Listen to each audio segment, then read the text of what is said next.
Em Marcos capítulo 1, versículo 35 está escrito: de madrugada, ainda bem escuro, Jesus levantou-se, saiu de casa e foi para um lugar deserto, onde ficou orando.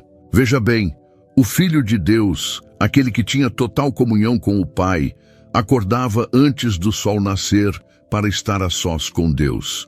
Se até ele precisava disso, imagine nós. A primeira oração do dia tem um valor espiritual imensurável. É como abrir as janelas do céu sobre a sua casa. É como estabelecer um altar no meio do caos. É como colocar os exércitos celestiais em prontidão para batalhar ao seu favor. O Salmo capítulo 5, versículo 3 diz: de manhã ouves, Senhor, o meu clamor. De manhã te apresento a minha oração e aguardo com esperança. Você tem aguardado com esperança? Ou tem acordado já tomado pela ansiedade? A forma como começamos o nosso dia determina o tom da nossa jornada. Quando você ora logo ao acordar, você está dizendo ao céu: Senhor, reina sobre este dia, guia os meus passos, protege minha mente, abre portas que ninguém pode fechar. E quando essa oração é feita com sinceridade, fé e alinhamento com a palavra, o céu não apenas ouve, o céu se move. Mas será que há uma maneira correta de orar? Existe um padrão que agrada mais ao coração de Deus?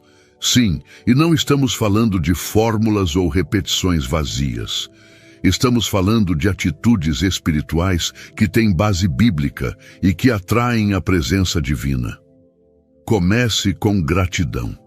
Antes de pedir qualquer coisa, agradeça. Em Filipenses capítulo 4, versículo 6, Paulo nos orienta: não andem ansiosos por coisa alguma, mas em tudo, pela oração e súplica e com ação de graças, apresentem seus pedidos a Deus.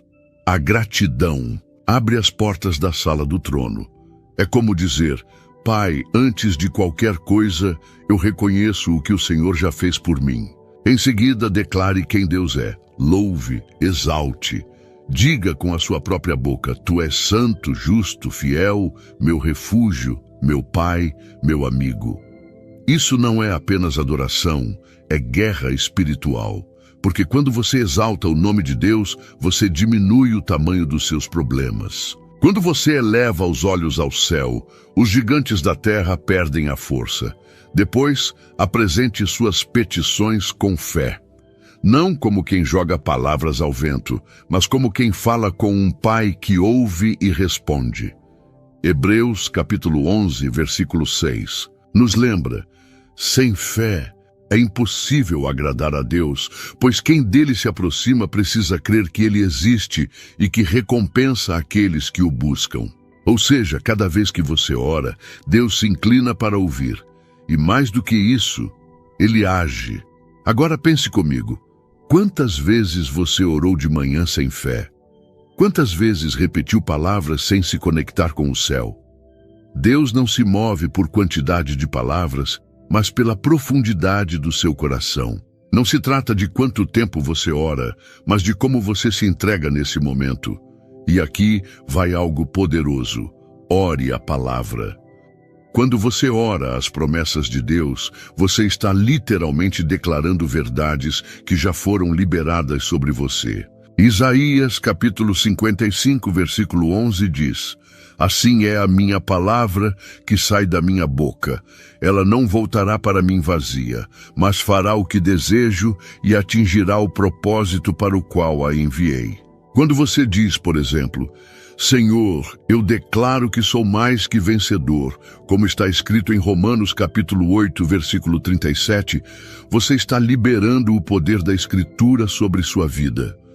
Você consegue sentir o peso dessa revelação? Isso é apenas o começo do que Deus quer fazer. Ainda vamos falar sobre como o inimigo tenta sabotar sua oração logo pela manhã, quais são os bloqueios espirituais mais comuns e, principalmente, como romper com tudo isso para viver uma manhã de céu aberto todos os dias. Se você está comigo até aqui, escreva nos comentários: eu estou comprometido com a verdade, que é a palavra de Deus. conforme diz João capítulo 17, versículo 7. Agora que você entendeu o poder de começar o dia em oração com fé, gratidão e base na palavra, vamos tocar em algo que muitos evitam: os bloqueios espirituais que impedem as orações de fluírem. Sim, existe algo que pode fechar os céus, não porque Deus não nos ama, mas porque há princípios espirituais que não podem ser ignorados. E muitas vezes estamos orando de manhã, mas nossa oração está travada, sem força, sem direção. Sabe por quê? Porque o coração está pesado, ferido ou alimentando algo que desagrada ao Senhor. Jesus disse em Mateus 6, 14 e 15: Pois, se perdoarem as ofensas uns dos outros, o Pai Celestial também lhes perdoará. Mas, se não perdoarem uns aos outros, o Pai também não lhes perdoará as ofensas. Percebe? A oração eficaz nasce de um coração limpo. Você pode acordar às 5 da manhã, jejuar, orar por 1 hora, mas se guardar rancor, amargura ou orgulho, suas palavras não alcançarão o trono. Então, antes de clamar, perdoe. Antes de pedir, libere. Antes de buscar respostas, abra espaço dentro de você para que o Espírito Santo possa agir com liberdade. Não há oração mais poderosa do que a que nasce de um coração quebrantado. O salmista declarou em Salmos 51:17: Os sacrifícios que agradam a Deus são um espírito quebrantado. Um coração quebrantado e contrito, ó Deus, não desprezarás. E é aqui que você pode transformar a sua manhã. Quando você se ajoelha diante do Senhor e diz: Pai, eu entrego essa mágoa, eu libero esse perdão, eu te peço que limpe meu coração antes mesmo de eu falar qualquer coisa. Você está fazendo algo que poucos fazem. Está se despindo diante de Deus. E quando nos despimos na presença dele, ele nos reveste com autoridade, paz e graça. Outro ponto importante: o inimigo sabe do poder da oração da manhã. Ele teme ver um filho ou filha de Deus dobrando os joelhos antes mesmo de olhar o celular. Por isso, ele vai fazer de tudo para distrair você. Cansaço, preocupações, notificações, pensamentos soltos. Tudo isso é arma para sabotar seu encontro com o céu. Mas aqui está a chave. A sua intenção tem poder. Deus vê quando você escolhe priorizá-lo. Ele vê quando você se levanta mesmo com sono, quando se ajoelha mesmo sem palavras, quando fecha os olhos e sussurra: Pai, eu estou aqui. Isso move o coração do Pai. A fidelidade nas pequenas coisas abre as portas para as grandes manifestações. É por isso que eu te encorajo a criar um altar na sua casa. Pode ser um canto simples, uma cadeira, um tapete, um lugar onde você encontra o céu. E nesse lugar, todas as manhãs, declare com fé: Este é o dia que o Senhor fez. Eu o consagro a ti, Senhor. Diga isso em voz alta. Traga o céu para dentro da sua casa. Estabeleça uma rotina espiritual, não por religiosidade, mas por amor e compromisso com aquele que te sustenta. E se você não sabe por onde começar, eu vou te ensinar uma estrutura simples para orar pela manhã que pode transformar sua vida espiritual. Anote aí: agradecimento.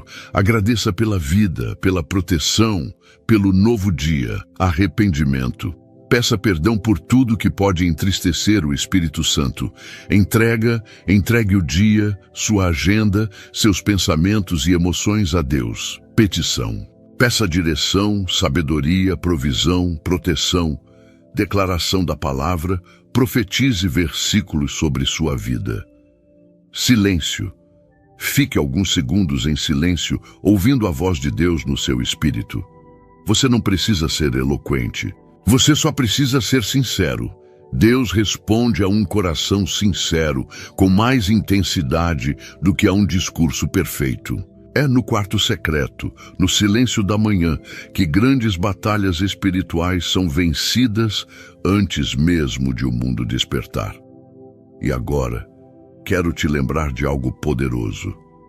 Você não está sozinho nessa jornada. Há milhares de pessoas que, como você, estão acordando para uma vida de oração real, transformadora, viva. Aqui no canal Tempo com Deus, estamos formando uma geração que ora com poder, que vive o sobrenatural de Deus, que não se conforma com uma fé morna. Somos uma comunidade de fé e você faz parte dela. Se esta mensagem está tocando o seu coração, se você sente que Deus está te chamando para um novo nível de intimidade com Ele, eu quero te convidar a fazer parte dessa família. Mas não é uma chamada comum. Atenção! Se até agora você ainda não se inscreveu neste canal, este é o momento perfeito. Clique agora em inscrever-se, ative o sininho e marque todas as notificações. Porque nos próximos vídeos vamos revelar mistérios bíblicos sobre batalha espiritual, jejum, promessas esquecidas e segredos da intercessão, conteúdos que podem transformar a sua jornada com Deus de forma definitiva. Não apenas assista, participe, comente, ore junto. Você foi chamado para isso. E me diga nos comentários, qual é o maior desafio que você enfrenta para orar pela manhã? Eu quero orar por você. Agora que já entendemos o que destrava o céu sobre nossas manhãs, no próximo bloco, vamos mergulhar no que acontece no mundo espiritual quando você ora da maneira certa. Prepare-se, porque o que vem a seguir pode abrir os seus olhos para uma realidade que muitos cristãos ignoram por toda a vida. Você já parou para pensar no que realmente acontece nos céus quando um filho de Deus ora?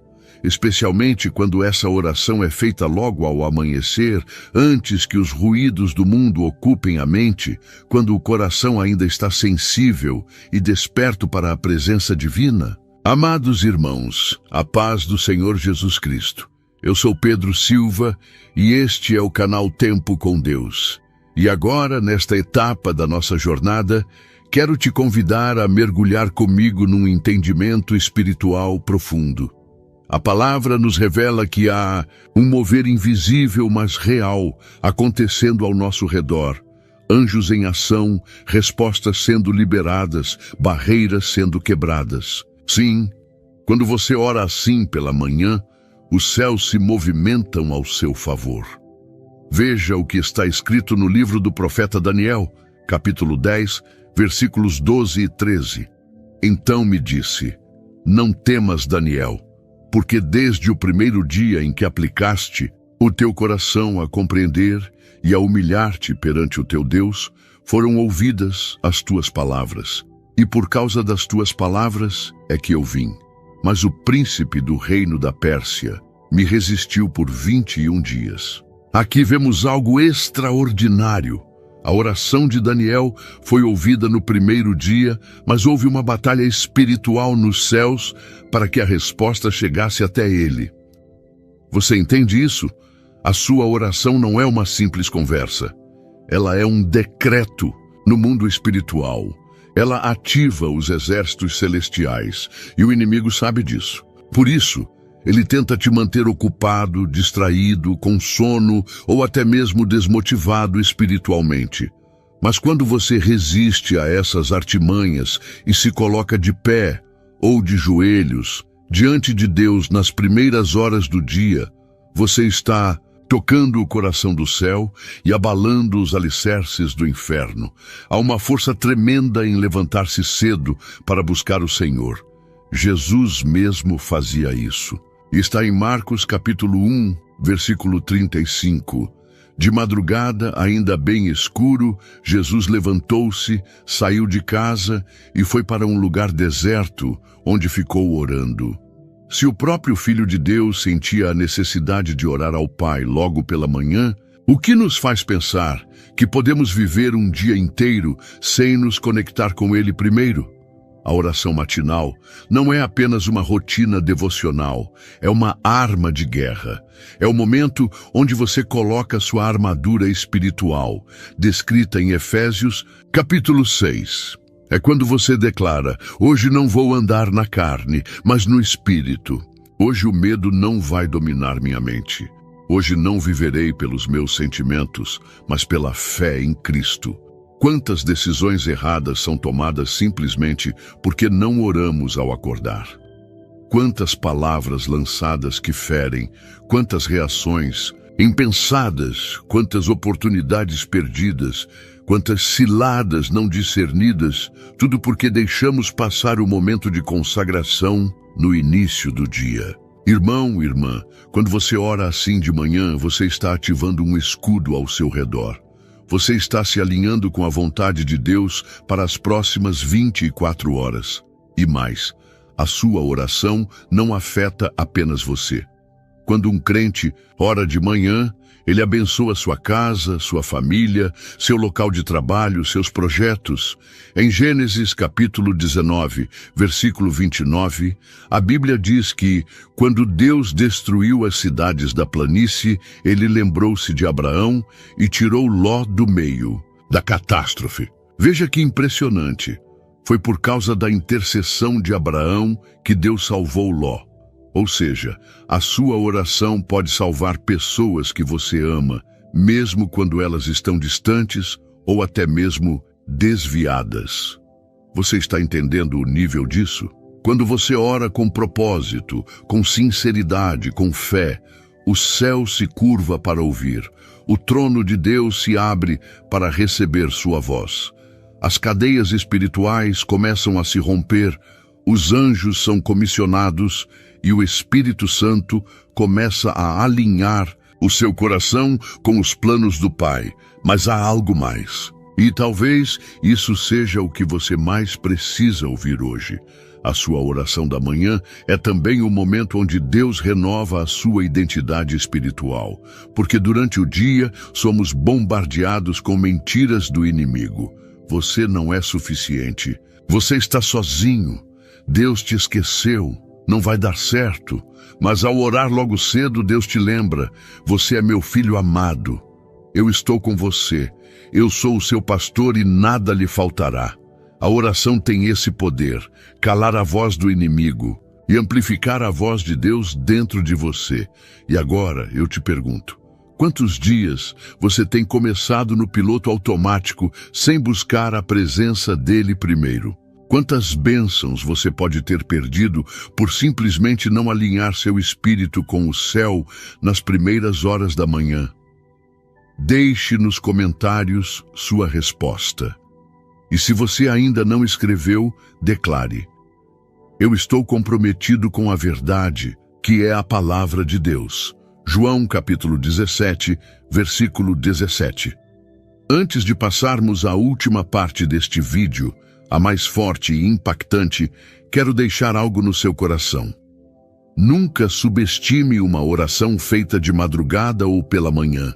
Nunca ache que Deus não está ouvindo, porque no tempo certo a resposta vem, e vem com força. Na próxima parte, vamos revelar o tipo de oração que estremece o mundo espiritual, move os céus com velocidade e abre caminhos onde só havia deserto. E mais, vou te ensinar a fazer uma oração de ativação profética para a sua manhã, que vai mudar o ambiente da sua casa e da sua vida espiritual. Amados irmãos, a paz do Senhor Jesus Cristo, que bênção estarmos juntos até aqui. Eu sou Pedro Silva e este é o canal Tempo com Deus. Que a unção do Espírito Santo permaneça sobre você e sobre a sua casa, enquanto finalizamos essa revelação. Agora chegou a hora da resposta mais esperada deste vídeo. Falamos sobre o impacto da oração da manhã, sobre como ela movimenta os céus e desestabiliza os planos do inferno. Mas existe uma forma de orar pela manhã que ativa um mover sobrenatural imediato. E é isso que vamos compartilhar agora. Não é qualquer oração. Não é repetição vazia, não é apenas um Deus, abençoa meu dia. O tipo de oração que move o céu de verdade ao seu favor logo ao amanhecer precisa de 3 elementos fundamentais. intimidade, autoridade e entrega absoluta. Vamos começar com a intimidade. A oração eficaz da manhã precisa ser um encontro de amor com o Pai. Em Mateus capítulo 6, versículo 6, Jesus ensina: "Mas tu, quando orares, entra no teu quarto e, fechando a porta, ora a teu Pai, que está em secreto. E teu Pai, que vê em secreto, te recompensará publicamente." Essa é a chave da intimidade. Não comece o dia correndo para o mundo. Corra primeiro para os braços do Pai. Depois vem a autoridade. Efésios, capítulo 2, versículo 6, nos lembra que fomos ressuscitados com Cristo e assentados com Ele nas regiões celestiais. Isso significa que você não ora do ponto de vista da derrota, mas da vitória. Você não pede como mendigo espiritual. Você declara como filho herdeiro do reino. A oração da manhã precisa conter decretos firmes, palavras com fé, declarações proféticas baseadas na palavra. Por fim, vem a entrega. Essa é a parte mais desafiadora, porque envolve render sua vontade. Em Lucas, capítulo 22, versículo 42, Jesus, prestes a ser entregue, ora: "Pai, se queres, passa de mim este cálice, todavia não se faça a minha vontade, mas a tua." A verdadeira oração da manhã que muda destinos não é a que pede "o que eu quero", mas a que diz: "Senhor, conduza meu dia conforme a tua vontade. Eis-me aqui." Quando você une esses três ingredientes, o céu se move. Deus envia anjos para guardar seus caminhos. Portas são abertas, laços são quebrados, estratégias malignas são canceladas antes mesmo de acontecerem. Você se torna alguém que caminha debaixo da direção divina e não mais segundo as circunstâncias ao redor. Agora, eu quero te convidar a fazer comigo uma oração poderosa de ativação espiritual para as suas manhãs. Se puder, feche seus olhos, coloque a mão no coração e repita comigo com fé: "Pai amado, neste momento eu consagro o meu dia a Ti. Antes de qualquer coisa, eu te busco. Que a Tua presença me envolva desde agora. Renova a minha mente, limpa meu coração, fortalece meu espírito." Em nome de Jesus, eu declaro que este será um dia de vitórias, de paz, de conquistas e proteção divina. Repreendo toda a seta do inimigo, toda palavra contrária, toda distração espiritual. E te entrego meus caminhos, minhas decisões, meus pensamentos. Senhor, que se cumpra hoje a Tua vontade em minha vida, que eu viva este dia debaixo da Tua graça.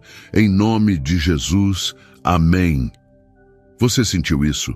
Essa oração simples, feita com o coração rendido, tem um peso espiritual gigantesco.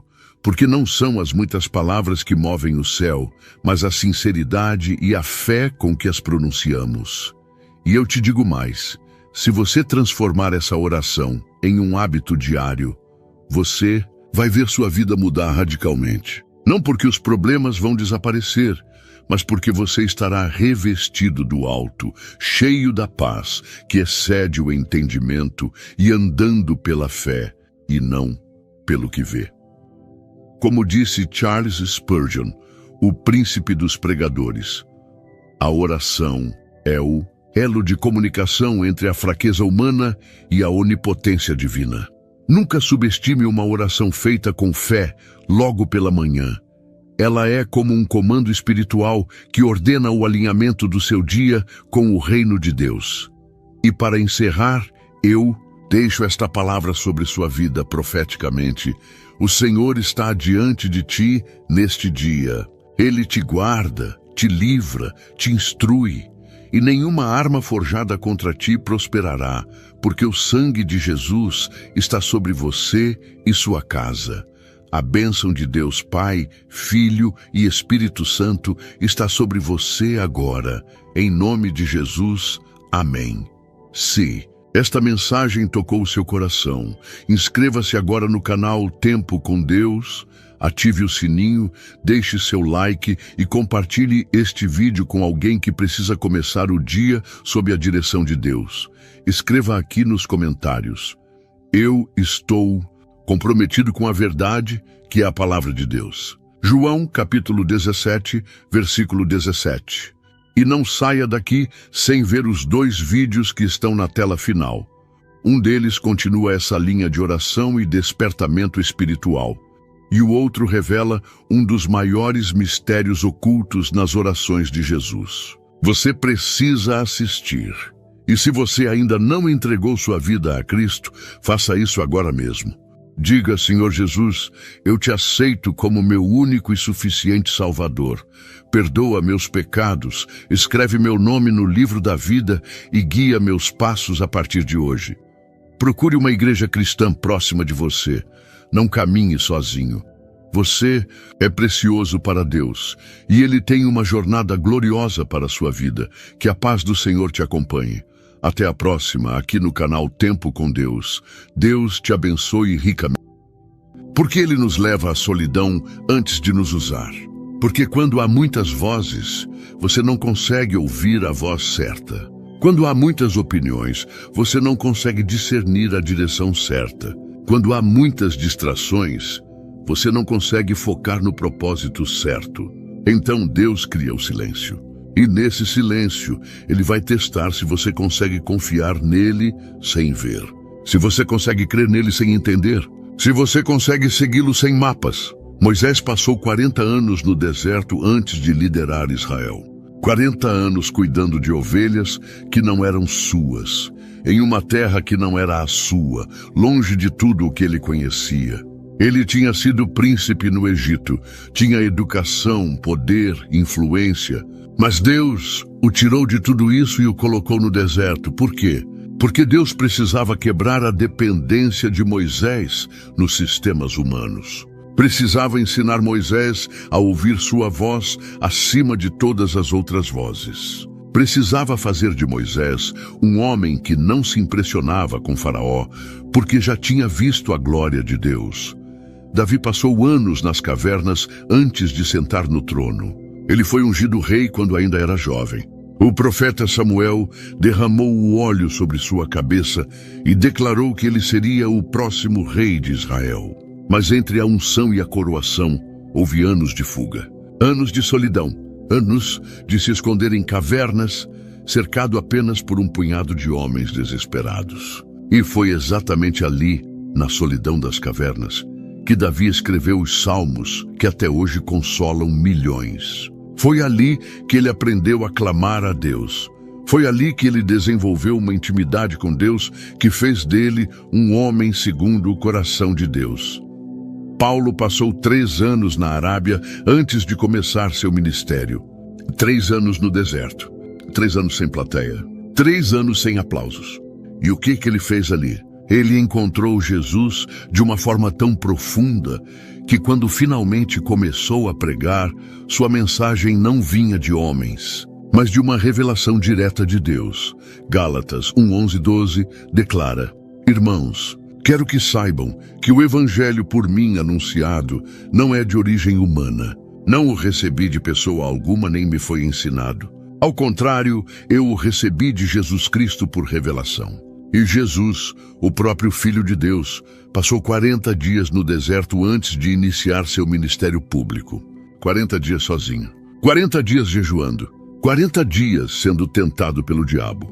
Mas foi ali, no deserto, que Jesus se preparou para enfrentar a cruz. Foi ali que ele consolidou sua missão. Foi ali que ele escolheu obedecer ao Pai acima de tudo.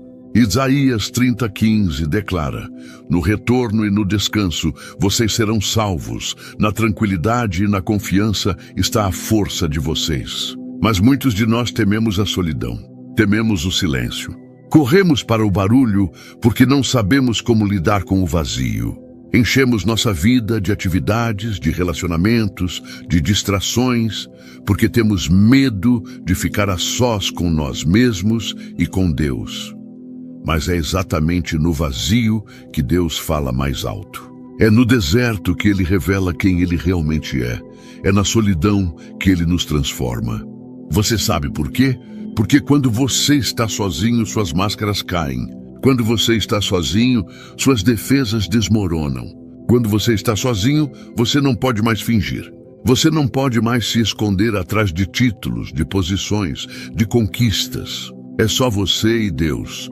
E nesse lugar de vulnerabilidade total, Deus pode finalmente trabalhar em você de uma forma que não seria possível se houvesse distrações. A solidão também testa sua motivação. Muitos servem a Deus quando há reconhecimento. Muitos pregam quando há microfone e plateia. Muitos adoram quando há câmeras. Mas Deus quer saber: você me serve quando não há ninguém assistindo? Você me louva quando não há ninguém para ouvir? Você me busca quando não há recompensa visível? Se você está se sentindo sozinho, agora saiba: Deus está com você. Se você está se sentindo isolado, saiba: Deus está trabalhando. Se você está se sentindo esquecido, saiba: Deus está preparando algo que ninguém pode imaginar. O teste da solidão não é para quebrar você. É para construir em você uma intimidade com Deus que nada nem ninguém poderá roubar. É para fazer de você alguém que não depende de aprovação humana para continuar firme.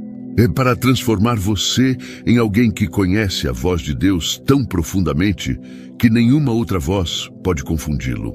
Oséias 2,14 revela o coração de Deus. Portanto, vou seduzi-la. Vou levá-la para o deserto e falar-lhe ao coração. Você viu isso? Deus diz que vai levá-la ao deserto para falar ao coração. Não é punição, é romance. Deus quer você só para Ele por um tempo. Ele quer ter sua atenção completa. Ele quer sussurrar verdades em seu coração que você nunca ouviria no meio do barulho. E quando esse tempo de solidão terminar, você vai emergir diferente. Você vai emergir mais forte. Você vai emergir com uma convicção inabalável de quem Deus é e de quem você é nele.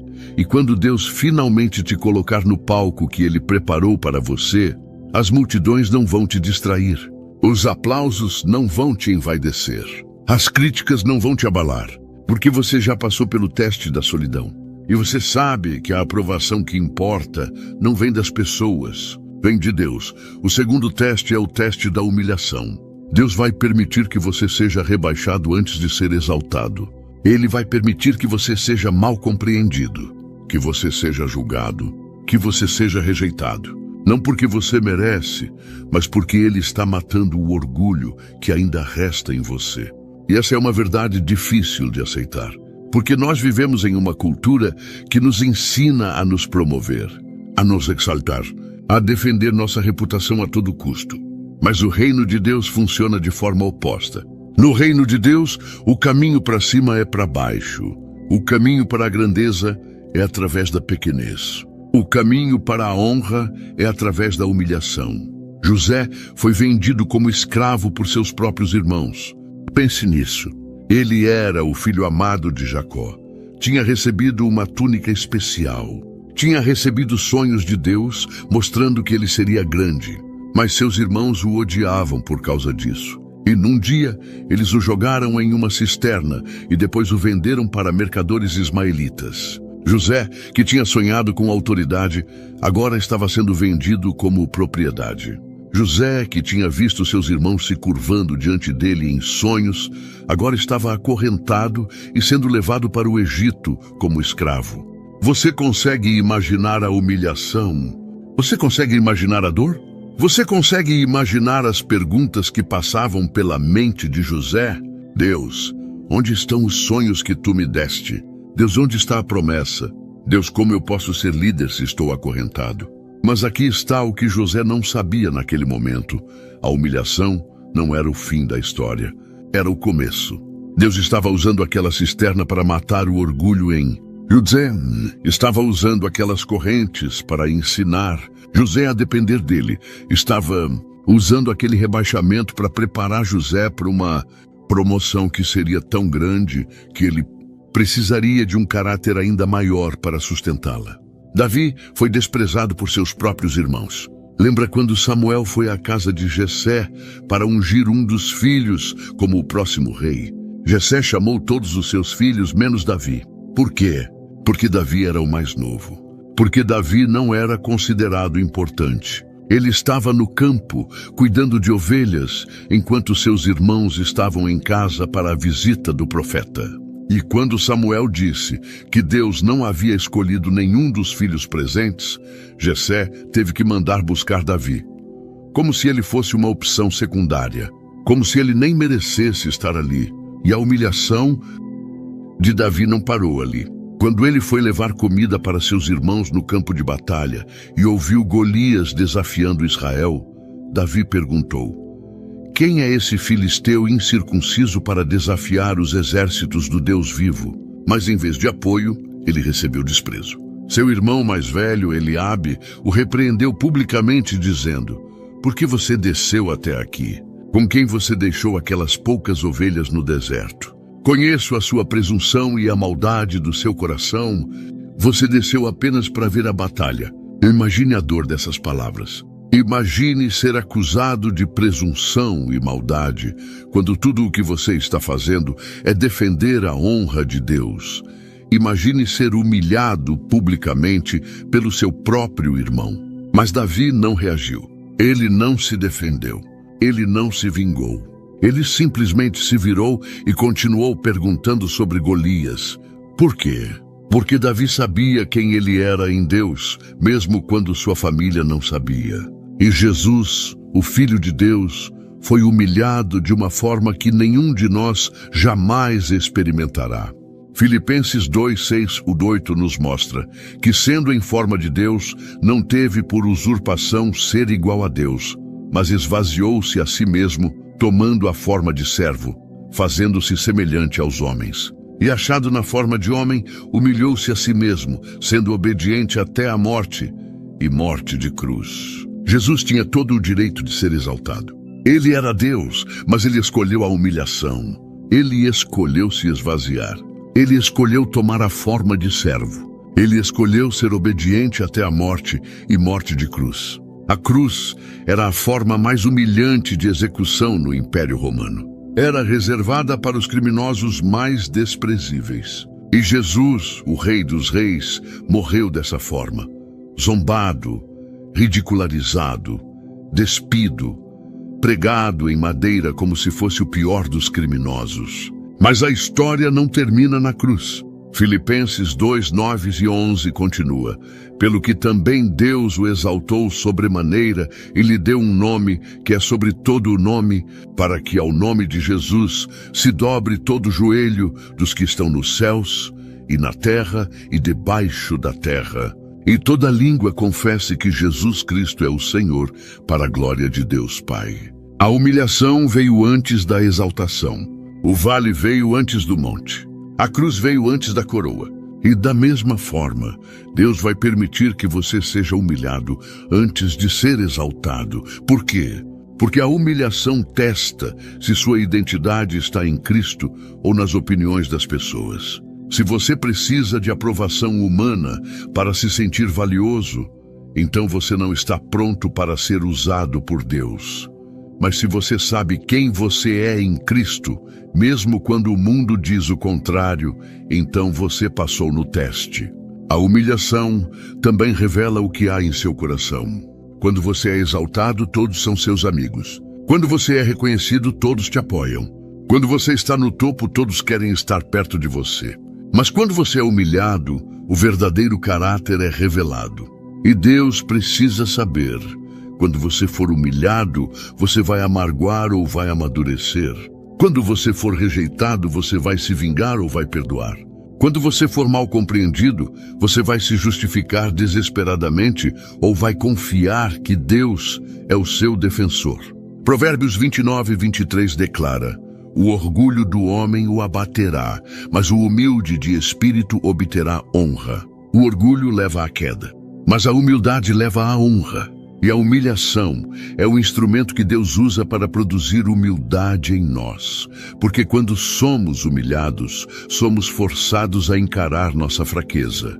Somos forçados a admitir que não somos tão grandes quanto pensávamos. Somos forçados a depender de Deus em vez de depender de nós mesmos. Então, quando você for humilhado, não reaja. Quando você for rebaixado, não se vingue. Quando você for mal interpretado, não gaste todas as suas energias se justificando. Deixe Deus ser o seu defensor. Deixe Deus ser o seu advogado. Deixe Deus ser o seu juiz, porque Ele está vendo tudo. Ele está anotando tudo. E no tempo certo, Ele vai exaltar você de uma forma que ninguém poderá contestar. Salmos 75, 6, 7 promete: pois não é do Oriente, nem do Ocidente, nem do deserto que vem a exaltação. Mas é Deus quem julga. A um abate e a outro exalta. A sua promoção não vem das pessoas. Vem de Deus. E quando Deus te exaltar, ninguém poderá te rebaixar. Quando Deus te promover, ninguém poderá te demitir. Quando Deus te estabelecer, ninguém poderá te derrubar. Mas antes da exaltação vem a humilhação. E se você está sendo humilhado agora, não desista. Não se desespere. Não perca a fé, porque Deus está trabalhando. Ele está matando o orgulho. Ele está produzindo humildade. Ele está te preparando para uma promoção tão grande que você precisará de um caráter ainda maior para sustentá-la. O teste da humilhação não é para destruir você, é para reconstruir você. É para fazer de você alguém que glorifica a Deus e não a si mesmo. É para transformar você em um vaso que Deus pode usar sem medo de que a glória suba à sua cabeça. O terceiro teste é o teste da injustiça. Deus vai permitir que coisas injustas aconteçam com você. Você vai ser acusado de algo que não fez. Você vai ser punido por algo que não causou. Você vai sofrer por causa de decisões de outras pessoas. E nesse momento, Deus vai testar se você consegue confiar nele quando a vida não faz sentido. Essa é uma das provas mais difíceis de suportar. Por quê? Porque nós temos um senso natural de justiça. Nós acreditamos que se fizermos o certo, vamos receber o certo de volta. Acreditamos que se formos fiéis, seremos recompensados. Acreditamos que se obedecermos a Deus, as coisas vão dar certo. Mas a realidade é que às vezes você vai fazer tudo certo e mesmo assim vai sofrer. Às vezes você vai ser fiel e mesmo assim vai ser traído. Às vezes você vai obedecer a Deus e mesmo assim as coisas vão piorar antes de melhorar. José passou por essa prova de forma devastadora. Ele foi vendido como escravo por seus irmãos. Mas mesmo na casa de Potifar, mesmo como escravo, José permaneceu fiel a Deus. Gênesis 39, 2 e 3 diz: o Senhor estava com José, de modo que este prosperou, e passou a morar na casa do seu senhor egípcio. Este, vendo que o Senhor estava com ele, e que o fazia prosperar em tudo o que empreendesse, agradou-se de José. José foi promovido. Foi colocado como administrador de toda a casa. Tudo estava indo bem. Mas então veio o teste. A esposa de Potifar tentou seduzi-lo. Dia após dia ela o pressionava. Dia após dia ela tentava levá-lo ao pecado. E José resistiu. Gênesis 39, 9. Registra a resposta de José.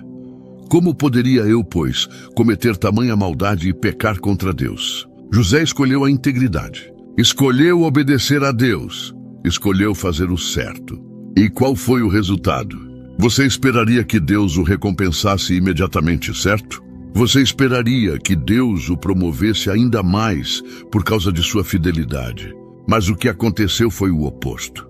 A mulher de Potifar, furiosa por ter sido rejeitada, mentiu sobre José. Ela o acusou de tentar violentá-la. E Potifar, sem investigar, sem dar a José a chance de se defender, jogou-o na prisão. Pense nisso. José fez a coisa certa e recebeu a consequência errada. José obedeceu a Deus e foi punido por isso. José manteve sua integridade e acabou na prisão. Você consegue imaginar a dor? Você consegue imaginar a confusão? Você consegue imaginar as perguntas que José deve ter feito a Deus? Deus, eu te obedeci. Eu fiz o que era certo. Por que estou sendo punido? Por que estou na prisão? Mas aqui está a verdade poderosa. José não permitiu que a injustiça amargurasse seu coração. Mesmo na prisão, ele continuou fiel. Gênesis 39, 21 declara: O Senhor estava com José e foi bondoso com ele, concedendo-lhe a simpatia do diretor da prisão. Mesmo injustiçado, José não abandonou a Deus. Ele não se tornou cínico. Ele não permitiu que a dor o transformasse em alguém amargo. Ele manteve seu caráter, manteve sua integridade, manteve sua confiança em Deus. E sabe o que aconteceu? Anos depois, Deus o tirou da prisão e o colocou como governador do Egito, a segunda pessoa mais poderosa de toda a nação. E quando seus irmãos vieram ao Egito para comprar comida durante a fome, José estava em posição de se vingar. Ele poderia tê-los destruído, poderia tê-los matado, poderia tê-los jogado na prisão da mesma forma que ele foi jogado. Mas ele não fez isso. Em vez disso, Gênesis 50:20 registra as palavras de José. Vocês planejaram o mal contra mim, mas Deus o tornou em bem para que hoje fosse preservada a vida de muitos. José entendeu algo que muitos de nós ainda precisamos entender. Deus usa a injustiça para cumprir seu propósito. O que os irmãos de José fizeram foi errado. O que a esposa de Potifar fez foi injusto. Mas Deus usou tudo isso para posicionar José exatamente onde ele precisava estar, para salvar não apenas sua família, mas nações inteiras. A injustiça não foi desperdício, foi redirecionamento. Jó é outro exemplo poderoso. A Bíblia diz que Jó era íntegro e justo. Temia a Deus e evitava fazer o mal. Jó 1:1. Ele era um homem bom, um homem fiel, um homem que honrava a Deus. Mas mesmo assim, ele perdeu tudo. Perdeu sua riqueza, perdeu seus filhos, perdeu sua saúde. E seus amigos vieram e o acusaram, dizendo que ele devia ter pecado em segredo para estar sofrendo tanto, que Deus devia estar punindo ele por algo que ele fez. Mas Jó não tinha feito nada de errado. Ele estava sofrendo injustamente. E no meio de toda aquela dor, no meio de toda aquela confusão, Jó clamou a Deus. Ele questionou. Ele lutou, mas ele não abandonou a fé. Jó 13:15 declara: ainda que ele me mate, nele esperarei. Mesmo quando não entendia, Jó escolheu confiar. E no final, Deus restaurou tudo. Jó 42:10 diz: o Senhor restaurou a sorte de Jó e lhe deu em dobro tudo o que tinha antes. Salmos 37:5-6 promete: entregue o seu caminho ao Senhor. Confie nele e ele agirá. Ele fará a sua justiça brilhar como o sol do meio-dia e a sua retidão como a luz do dia. Essa é a promessa para quem passa no teste da injustiça. Deus vai fazer sua justiça brilhar. Ele vai vindicar você. Ele vai mostrar a verdade. Mas você precisa esperar no tempo dele. Você precisa confiar no processo dele. Você precisa crer que ele está no controle, mesmo quando parece que tudo está fora de controle. A injustiça não é para quebrar sua fé, é para fortalecer sua dependência em Deus. Porque quando você aprende a confiar em Deus mesmo quando tudo está contra você, você se torna alguém que Deus pode usar em qualquer circunstância. Você se torna alguém que não desiste quando as coisas ficam difíceis. Alguém que não abandona o chamado quando o caminho fica estreito. Alguém que não perde a fé quando a justiça parece tardar. Então, se você está sofrendo injustiça agora, não amargure seu coração. Não se torne cínico. Não permita que a dor te transforme em alguém que você não é. Mantenha seu coração puro. Mantenha sua consciência limpa. Mantenha sua confiança em Deus, porque Ele está vendo e Ele vai agir. Romanos 12:19 nos instrui: não tomem vingança, meus amigos, mas deixem a ira de Deus agir. Pois está escrito: minha é a vingança, eu retribuirei, diz o Senhor. O quarto teste é o teste da demora. Deus vai prometer algo e depois vai fazer você esperar. Ele vai mostrar o destino e depois vai alongar a jornada. Ele vai acender a esperança e depois vai testar se você consegue manter essa esperança viva, mesmo quando o tempo passa e nada muda. E essa é uma prova que testa a paciência, a perseverança e, acima de tudo, a confiança. Porque é fácil crer em Deus quando a resposta vem rápido. É fácil ter fé quando o milagre acontece imediatamente. Mas o que acontece quando você ora e os céus parecem silenciosos? O que acontece quando você clama e nada muda? O que acontece quando Deus promete, mas os anos passam e a promessa ainda não se cumpriu? Abraão é o exemplo mais poderoso disso. Deus lhe prometeu um filho. Gênesis 15, 4, 5 registra: veio a palavra do Senhor a ele dizendo: um filho gerado por você mesmo será o seu herdeiro. O Senhor o levou para fora da tenda e disse: olhe para o céu e conte as estrelas, se é que pode contá-las. E prosseguiu: assim será a sua descendência. Que promessa incrível! Abraão teria um filho. E não apenas isso, ele teria descendentes tão numerosos quanto as estrelas do céu. Abraão creu na promessa. Ele confiou em Deus. Ele esperou. Mas o filho não veio. 1 ano se passou. 2 anos. 5 anos. 10 anos. E nada. Sara continuava estéril. A promessa continuava distante. E no meio dessa espera, Abraão cometeu erros. Ele tentou ajudar Deus. Sara sugeriu que ele tivesse um filho com Agar, a serva. E Abraão concordou. Nasceu Ismael. Mas Ismael não era o filho da promessa. Ele era o filho da impaciência. Ele era o fruto de tentar acelerar o plano de Deus. Passaram-se 25 anos. 25 anos de espera. 25 anos de fé testada. 25 anos de escolher crer quando tudo parecia impossível. Abraão tinha 100 anos. Sara tinha 90. Humanamente falando, era impossível. Mas Gênesis 21, 2 declara: o Senhor foi bondoso com Sara, como lhe dissera, e fez por ela o que prometera. Sara engravidou e deu um filho a Abraão em sua velhice, na época fixada por Deus em sua promessa. A promessa se cumpriu, mas a demora não foi desperdício. Foi desenvolvimento. Durante aqueles 25 anos, Deus estava trabalhando no caráter de Abraão. Estava ensinando-o a confiar não nas circunstâncias, mas no Deus que controla as circunstâncias. Estava transformando-o no pai da fé, em alguém que crê mesmo quando não vê. Abacuque 2:3 declara: pois a visão ainda está para cumprir-se no tempo determinado.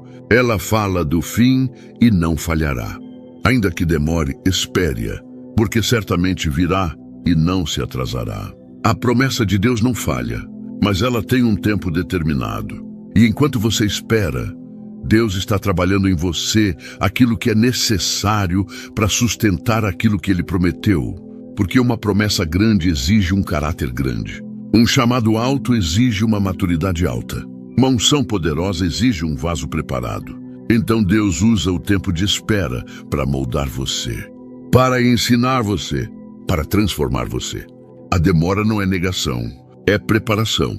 Davi foi ungido rei quando ainda era um adolescente. O profeta Samuel derramou óleo sobre sua cabeça na presença de seus irmãos. A Bíblia diz que, daquele dia em diante, o Espírito do Senhor se apossou de Davi. 1 Samuel 16:13. Davi tinha a unção, tinha a promessa, tinha a confirmação profética. Ele seria rei. Mas entre a unção e a coroação, passaram-se aproximadamente 15 anos.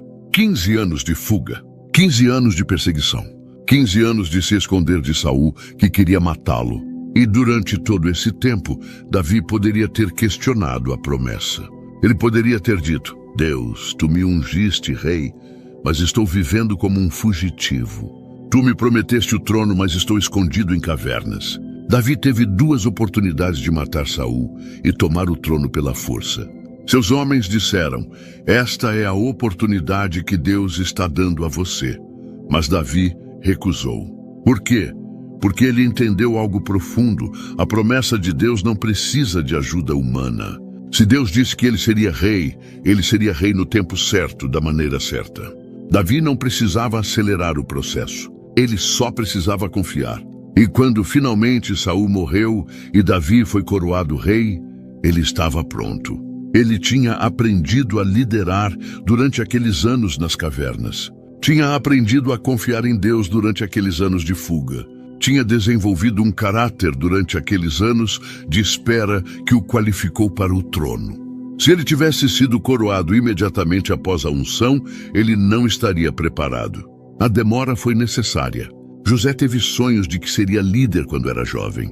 Mas entre os sonhos e a realização, passaram-se 13 anos. 13 anos como escravo.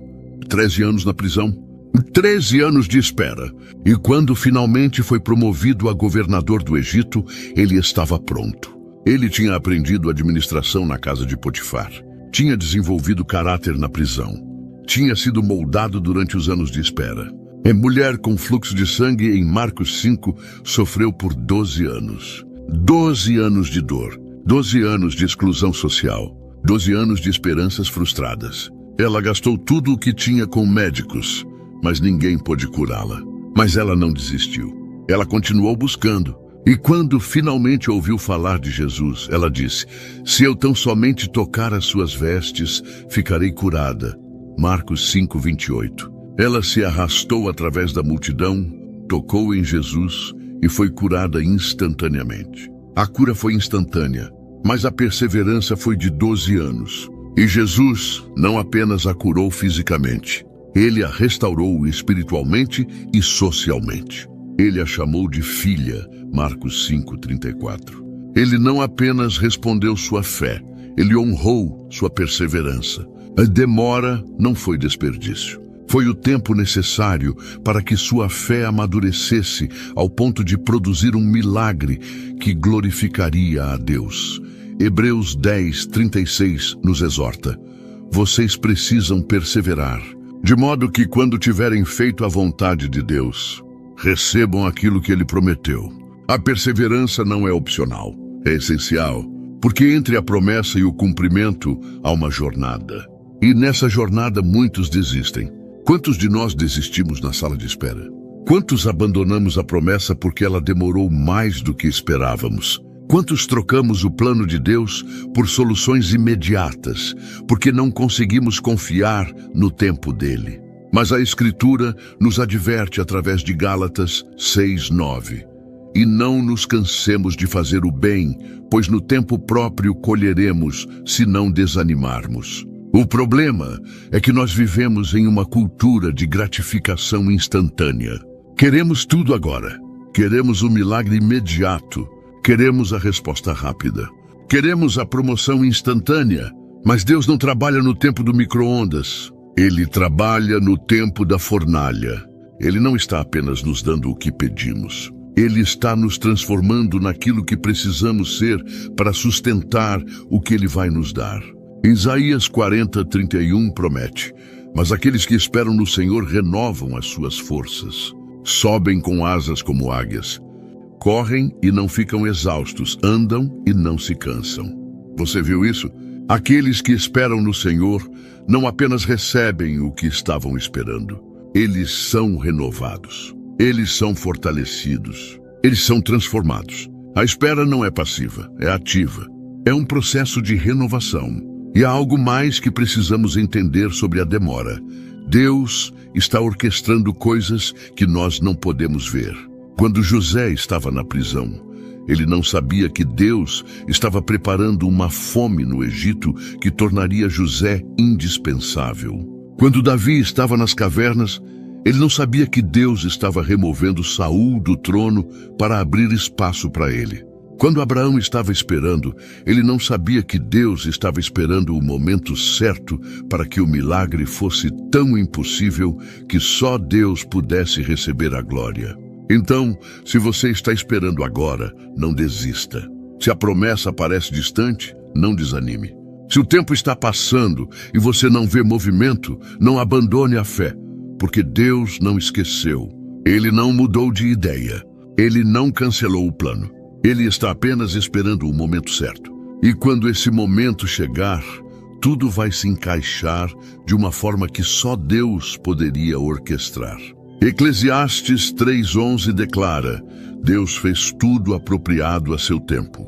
Não ao nosso tempo, ao tempo dele. E o tempo dele é sempre perfeito. Pode não ser rápido, mas é perfeito." Porque Deus não está apenas preocupado em cumprir a promessa. Ele está preocupado em preparar você para a promessa. O quinto teste é o teste da fidelidade no oculto. Deus vai colocá-lo em um lugar onde ninguém vê o que você faz, onde ninguém reconhece o seu esforço, onde ninguém aplaude o seu sacrifício. E ali, longe dos holofotes, Deus vai testar se você consegue ser fiel quando não há reconhecimento. Se você consegue servir quando não há recompensa visível, se você consegue fazer o certo simplesmente porque é o certo. Essa é uma das provas mais reveladoras. Por quê? Porque ela expõe as verdadeiras motivações do coração. É fácil servir quando há plateia. É fácil dar o melhor quando todos estão assistindo. É fácil ser excelente quando há reconhecimento. Mas o que acontece quando ninguém está olhando? O que acontece quando seu trabalho passa despercebido? O que acontece quando você se esforça, mas ninguém nota? Davi cuidava das ovelhas de seu pai no campo, longe da cidade, longe das pessoas, longe de qualquer reconhecimento. Enquanto seus irmãos estavam servindo no exército de Israel, ganhando honra e fama, Davi estava no campo com as ovelhas, sozinho, invisível, esquecido. Mas foi exatamente ali, naquele lugar oculto, que Davi se tornou o homem que Deus usaria para liderar Israel. Foi ali que ele aprendeu a adorar. Foi ali que ele tocou sua harpa e escreveu cânticos para Deus.